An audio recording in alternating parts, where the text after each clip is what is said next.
வணக்கம், நான் Lakshmi. Welcome to pre market report. இங்கே நீங்கள் பார்த்துட்டு இருக்கிறது 19ஆம் தேதி பிப்ரவரி நிஃப்டி 50யோட high price, low price, closing price, இதோட pivot point, 3 resistant level, 3 support level கண்டுபிடிச்சிருக்கோம். இந்த லெவல்ஸ் நமக்கு சார்ட்ல எப்படி இருக்குன்னு பார்க்கலாம். இங்கே நீங்கள் பார்த்துட்டு இருக்கிறது நிஃப்டி 50யோட 15 நிமிஷம் சார்ட்டு. நிஃப்டியோட ஓப்பனிங் பைவட் பாயிண்ட்டுக்கு கீழேயா மேலேயான்னு பார்க்கணும்.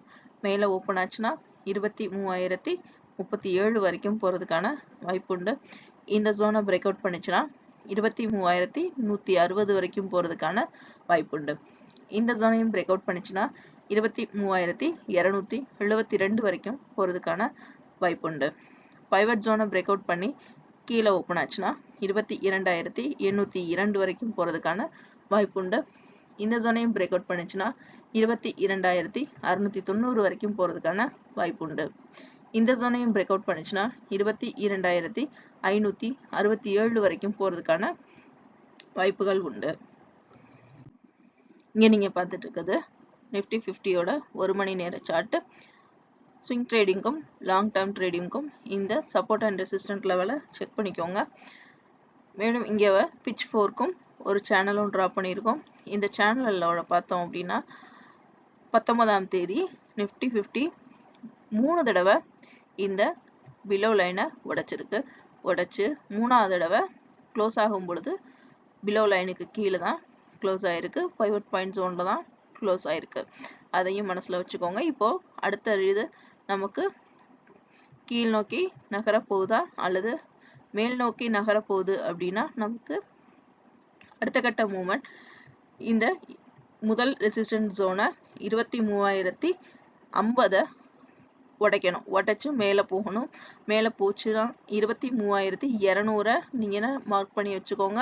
23,200ல் நமக்கு ஒரு சைட்வேஸோ அல்லது அந்த இடத்துல ஒரு ஸ்டாப் லாஸ் ஹண்டிங்கோ நடந்து பவுன்ஸ் பேக் ஆகுதா அல்லது மீண்டும் அந்த 23,200 உடைச்சு மேலே போகுதா அப்படிங்கிறத பார்க்கலாம்.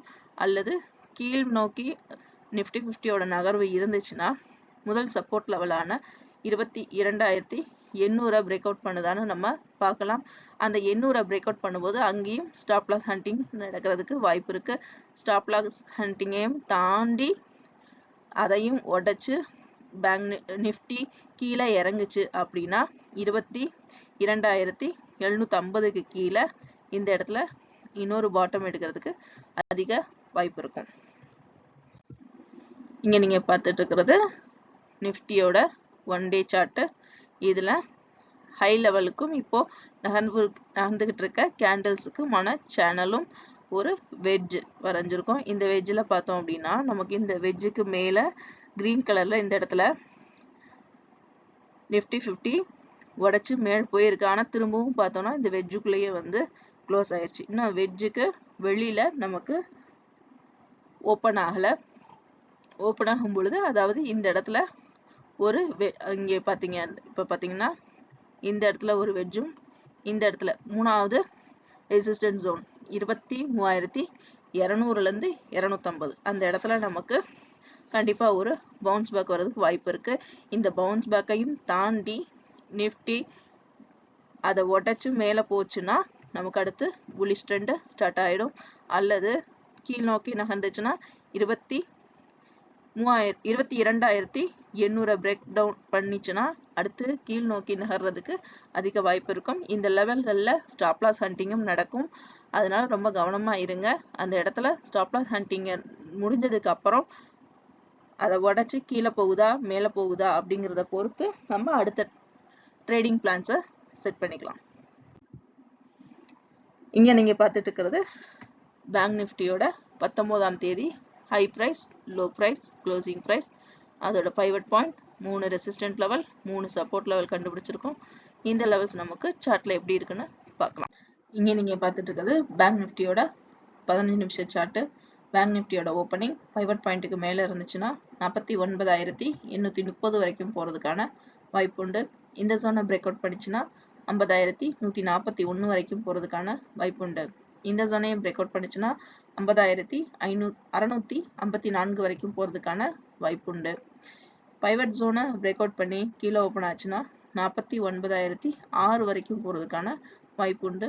இந்த ஜோனை பிரேக் அவுட் பண்ணிச்சுன்னா 48,493 வரைக்கும் போகிறதுக்கான வாய்ப்பு உண்டு. இந்த ஜோனையும் பிரேக் அவுட் பண்ணிச்சுன்னா 48,182 வரைக்கும் போகிறதுக்கான வாய்ப்பு உண்டு.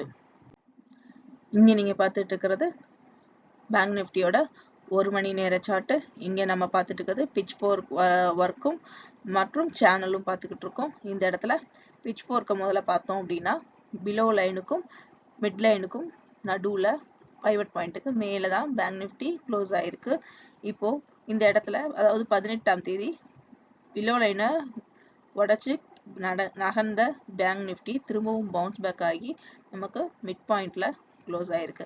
இப்போ இதோட மூமெண்ட் எடுத்து எப்படி இருக்கும் அப்படின்னு பார்த்தீங்கன்னா இந்த லெவலில் அதாவது முதல் ரெசிஸ்டன்ட் லெவலில் உடைக்குதான்னு பார்க்கணும். இங்கே உடைச்சிச்சுன்னா இந்த லெவல் இருக்குது பார்த்தீங்களா, இந்த மாதிரி நமக்கு ஒரு ஸ்டாப் லாஸ் ஹண்டிங் நடக்கிறதுக்கு வாய்ப்பு இருக்கும்.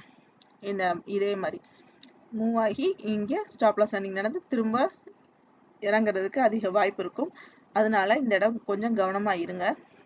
அல்லது இந்த இடத்த பவுன்ஸ் பேக் ஆகாமல் அந்த லெவலை உடைக்குது 50,000 உடைக்குது அப்படின்னா 50,000 உடைச்சதுக்கு அப்புறம் ஒரு 50 பாயிண்ட் நீங்கள் வெயிட் பண்ணலாம். அதுக்கப்புறம் இரண்டாவது ரெசிஸ்டன்ட் லெவலை நோக்கி பேங்க் நிஃப்டி மூவ் ஆகும். அப்போ மிட் லைனை டச் பண்ணும். இந்த இடத்துல டச் பண்ணும். இந்த இடம் ரொம்ப கவனமாக இருக்க வேண்டிய இடம், பார்த்துக்கோங்க. இந்த இடத்துல சைட்வேஸும் அல்லது சைட்வேஸ் கொடுத்து நமக்கு ஸ்டாப் லாஸ் ஹண்டிங் நடக்கிறதுக்கு அதிக வாய்ப்பு இருக்குது. முதல் ரெசிஸ்டன்ட் லெவலுக்கும் இரண்டாவது ரெசிஸ்டன்ட் லெவலுக்கும் நடுவில். இப்போ பேங்க் நிஃப்டி நமக்கு பைவட் பாயிண்ட்டை உடைச்சு கீழே மூவ்மெண்ட் கொடுக்க போகுது அப்படின்னு பார்த்தோம் அப்படின்னா இது எப்படி இருக்கும் அப்படின்னா நமக்கு இந்த கட்ட மூவ்மெண்ட்ல அதாவது பைவட் பாயிண்ட்டுக்கு கீழே நமக்கு இந்த மாதிரி ஒரு மூவ்மெண்ட் வர்றதுக்கு அதிக வாய்ப்பு இருக்கும். இங்கே சப்போர்ட் லெவல் 1 வந்து கண்டிப்பாக உடச்சி கீழே இறங்கிறதுக்கு அதிக வாய்ப்பு இருக்கும். இந்த பைவட் பாயிண்ட்டை பிரேக் அவுட் பண்ணி கீழே வந்துச்சுன்னா அதனால இந்த இடங்கள்ல ரொம்ப கவனமாக இருங்க. எங்கெங்கெல்லாம் பவுன்ஸ் பேக் ஆகும் அப்படிங்கிறத நம்ம தெரிஞ்சுக்கிட்டு அதுக்கேற்ற மாதிரி பிளானிங்கை செட் பண்ணிக்கணும். இங்கே நீங்கள் பார்த்துட்டு இருக்கிறது பேங்க் நிஃப்டியோட 1 டே சார்ட்டு. இதில் பார்த்தோம்னா ஒரு சேனலும் வெஜ்ஜு நம்ம ட்ரா பண்ணியிருக்கோம். இங்கே நமக்கு இந்த வெஜ்ஜில் பேங்க் நிஃப்டி ஒரு நல்ல ஒரு க்ரீன் சிக்னல் கொடுத்து இதை உடைச்சு வெளியில் வந்திருக்கு. ஆனால் அடுத்த கட்டம் நமக்கு இந்த 49,800 உடைக்கணும். இதுதான் முக்கியமான பாயிண்ட். இந்த 49,800 உடைச்சிச்சுன்னா அடுத்து நமக்கு ஒரு புல்லிஷ் ட்ரெண்ட் ஓப்பன் ஆகிறதுக்கு அதிக வாய்ப்பு இருக்கும். அல்லது உடைக்காம திரும்பவும் இந்த இடத்துல நமக்கு பவுன்ஸ் பேக் கொடுக்கறதுக்கும் வாய்ப்பு இருக்கு. ஏன்னா இங்கே பார்த்தீங்கன்னா க்ளோசிங் பாயிண்ட்ல இந்த இடத்துல நமக்கு நிறைய இந்த காம்பினேஷன்ஸ் வந்து இருக்கு. இந்த லெவலையும் நீங்கள் பார்த்துக்கோங்க. இங்கே பவுன்ஸ் பேக் கொடுக்குதா அல்லது இந்த இடத்த உடைச்சு 50,000 உடைக்குதா அப்படிங்கிறத வெயிட் பண்ணி பார்க்கலாம். அல்லது நமக்கு இந்த வெஜ்ஜுக்கு கீழே சப்போர்ட் லெவல் 1 உடைக்குதா அப்படிங்கிறதையும் பொறுத்திருந்து பார்க்கலாம். இந்த வீடியோ உங்களுக்கு பிடிச்சிருந்துச்சுன்னா லைக் பண்ணுங்க, ஷேர் பண்ணுங்க, சப்ஸ்கிரைப் பண்ணுங்க.